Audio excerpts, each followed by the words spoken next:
OBD de trouble code description technique circuit d'injecteur du cylindre croisillon 10 élevé. Qu'est-ce que cela signifie?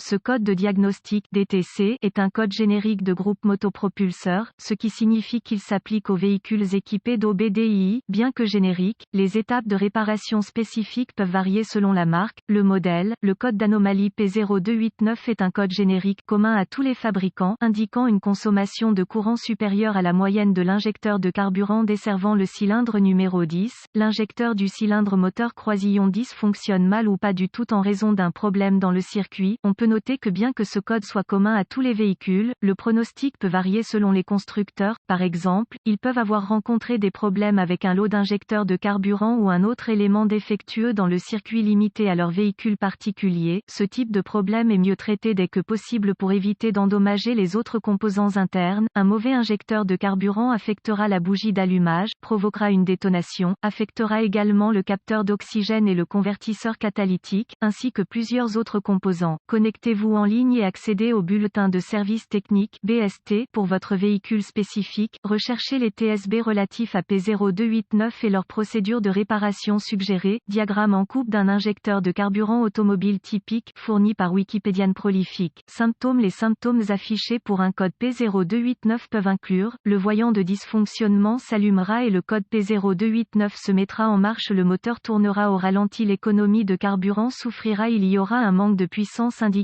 par une mauvaise accélération. Les causes potentielles de ce DTC incluent: faisceau électrique défectueux du PCM à l'injecteur, connecteur électrique défectueux sur l'injecteur de carburant en court-circuit interne provoquant un tirage haute tension, injecteur de carburant bouché ou sale. Diagnostic et procédure de réparation. D'après mon expérience au fil des ans, le problème est généralement un connecteur d'injecteur de carburant corrodé ou desserré, ou un injecteur de carburant défectueux. Un connecteur desserré provoque une résistance excessive, augmentant ainsi la tension nécessaire au fonctionnement. Le faisceau de câble du module de commande du groupe motopropulseur (PCM) n'est pas facilement accessible, et laissé intact, il est rarement défectueux. L'injecteur de carburant, d'autre part, est sensible à une variété de problèmes. Le problème numéro 1 est le carburant à teneur en éthanol anhydre. Cet additif de carburant réduit la consommation de carburant à base d'huile. La vapeur d'eau produite avec de l'éthanol anhydre E10 a un effet négatif sur les injecteurs de carburant. Ils dépendent du carburant pour la lubrification. La vapeur d'eau réduit les propriétés réductrices de friction de l'essence et provoque une usure prématurée de l'injecteur. Les fabricants de petits moteurs n'approuvent pas l'utilisation de carburant à base d'éthanol car ils réduisent considérablement la durée de vie d'un petit moteur. Inspectez le connecteur électrique sur l'injecteur de carburant. Recherchez les broches tordues ou repoussées. Installez de la graisse diélectrique et poussez le connecteur électrique sur l'injecteur de carburant. Assurez-vous qu'il est bien ajusté et que le clip de retenue du ressort métallique est en place. Démarrez le moteur. Placez une longue poignée de tournevis sur votre oreille et la pointe sur l'injecteur de carburant. Un déclic indique qu'un injecteur fonctionne. Aucun son n'est le contraire. Déconnectez l'injecteur de carburant à l'aide d'un ohmètre. Vérifiez la résistance entre les deux lames terminales mâles. Un bon injecteur aura 0,5 à 2,0 ohms, plus ou moins ohm indique un injecteur avec un court-circuit interne. Si la résistance est correcte et que l'injecteur peut être entendu en fonctionnement, l'étape suivante consiste à essayer de nettoyer l'injecteur. Si le nettoyage ne rétablit pas les paramètres de fonctionnement normaux de l'injecteur, la seule alternative est de remplacer l'injecteur. Achetez un kit de nettoyage à injection directe composé d'une boîte de nettoyant et d'un tuyau d'injection. Tirez sur le fusible de la pompe à carburant et démarrez le moteur. Laissez-le fonctionner jusqu'à ce qu'il cale. Retirez la soupape Schrader de l'orifice de test de pression de carburant sur la rampe de carburant. Installez le tuyau sur le port de test. Pincez la conduite de retour de carburant directement derrière le régulateur de pression de carburant à l'aide d'un étau à bec effilé. Ouvrez la bouteille de nettoyant pour augmenter la pression dans la rampe d'alimentation.